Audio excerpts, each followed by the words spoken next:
Auðvitað var það ekki svo að fyrir fáeinum áratugum hafi hér verið fullkomið velferðarkerfi og að fólk hafi almennt lifað við mikið öryggi á Íslandi.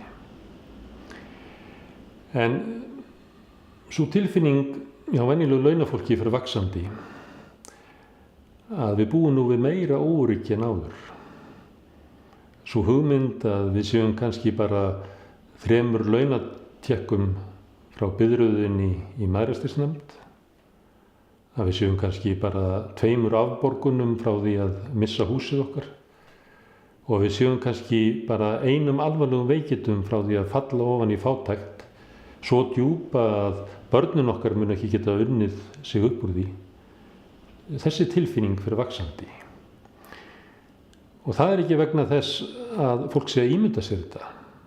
Þessi vaxandi tilfinning byggir á reynslu fólks vegna þess að æ fleiri þekkja það og eigin frængarði og eigin vinahópi, eigin fjölskyldu að fólk sem hefur lent í vandræðum hefur lent í djúpum vandræðum og miklum erfiðleikum sem að er lengi að vinna sig úr ef því tekst það.